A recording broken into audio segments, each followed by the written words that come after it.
نبی مکرم کی رحلت کے بعد مولا کائنات ایک بوری بھر کر کاغذوں کی لے کر آئے، پوسٹ پر لکھا ہوا کلام لے کر آئے اور فرمایا کہ یہ نبی نے جو مجھے بتایا تھا کہ یہ آیت کہاں نازل ہوئی ہے، اس کی تعویل کیا ہے، اس کی تفسیر کیا ہے، اس کا شان نزول کیا ہے، تعویل ناسخ اور منسوخ کیا ہے، متشابہ اور محکم کیا کون سی آیت ہے، جو پیغمبر مجھے بتاتے چلے گئے میں نے وہ سب لکھ لیا ہے، وہ لے کر آیا ہوں کہ اسے رائج کرو۔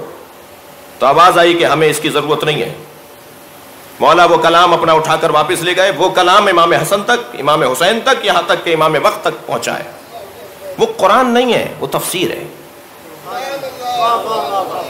جو حضرت لے کر آئیں گے، جو ہماری جانب ایک نسبت دی جاتی ہے، جو حضرت لے کر آئیں گے، وہ قرآن نہیں ہے۔ قرآن یہی ہے جو ہے، وہ تفسیر قرآن ہے۔ اور تفسیر قرآن کرنے کا اور تفسیر قرآن بولنے کا حق اگر کسی کو ہے تو وہ اسی گھرانے کو ہے۔ عزیزان گرامی، قرآن مجید کا ایک حسن یہ ہے کہ یہ پرانا نہیں ہوتا، یہ ہر دور میں تازہ دکھائی دیتا ہے۔ اور کبھی غور فرمایا میرے بچوں اور کمسن ساتھیوں نے کہ کلام پرانا کیوں ہوتا ہے؟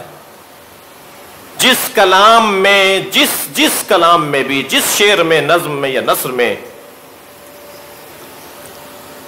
فکر میں محدودیت پائی جائے گی وہ محدود ہو جائے گا، اور جتنا آپ اپنے کلام کو وسیع بنائیں گے اتنا ہی وہ کلام آپ کا پھیلتا چلا جائے گا، اس کی زندگی ختم نہیں ہوگی۔ آج آپ نہج البلاغہ کو پڑھیے، ایسا لگتا ہے جیسے آج علی بات کر رہے ہوں، اس لیے کہ محدود کلام اس وقت ہوتا ہے کہ جب آپ خود محدود ہوں، اور یہ ممکن ہی نہیں ہے کہ محدود انسان سے وسیع اور غیر محدود کلام صادر ہو جائے۔ جو خود نہیں ہے وہ صادر کیسے کرے گا؟ لہذا اللہ کا کلام لامحدود اس وجہ سے کہ خود اللہ لامحدود ہے، اور علی بن ابی طالب اس وجہ سے اپنا کلام کو لامحدود پیش کر رہے ہیں کہ علی ہماری نسبت لامحدود ہے۔ اللہ کی نسبت محدود ہے، ہماری نسبت لامحدود ہے۔ جب قرآن مجید پڑھا جاتا ہے تو قرآن کے پڑھتے ہوئے ہی ہمیں اندازہ ہو جاتا ہے کہ یہ کلام آج نازل ہو رہا ہے۔ یہ جوان سوال کرتا ہے کہ اسلام 1400 سال پرانا دین ہے، آج نئے دور کے ساتھ کیسے ہم آہنگ ہو سکتا ہے؟ تو اسلام کی تعلیمات اس لیے پرانی نہیں ہو سکتی، اس لیے گزر نہیں سکتی اور ختم نہیں ہو سکتی کہ اسلامی تعلیمات کا تعلق مادے سے نہیں ہے۔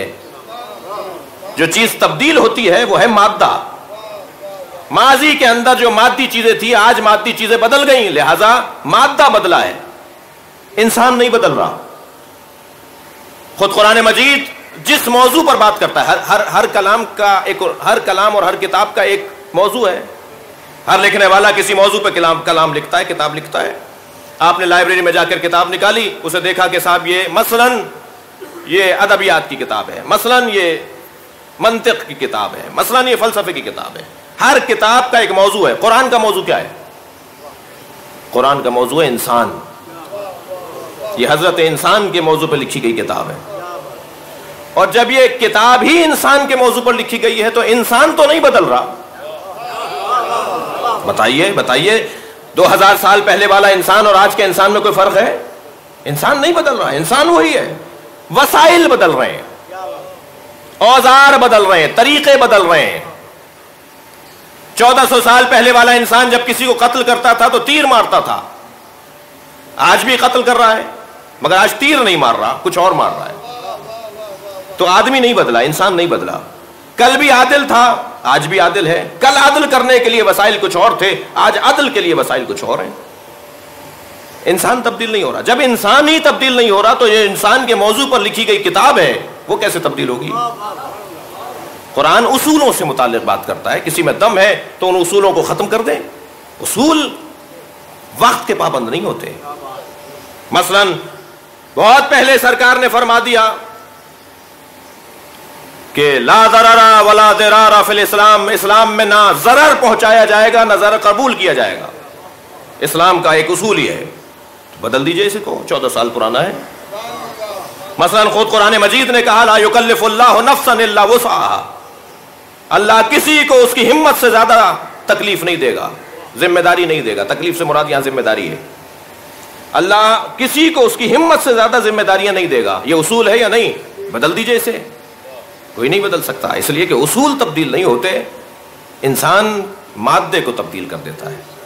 آج اتنی مدت گزرنے کے بعد بھی یہ قرآن ہمارے لیے تازہ ہے، اور اس قرآن پہ غور کرنے کا ہمیں حکم ہے۔ اور ان مجالس کا ایک نتیجہ یہ ہے کہ ہم قرآن مجید پر غور کر کے اپنا بھلا کرتے ہیں اور اپنی بہتری کرتے ہیں۔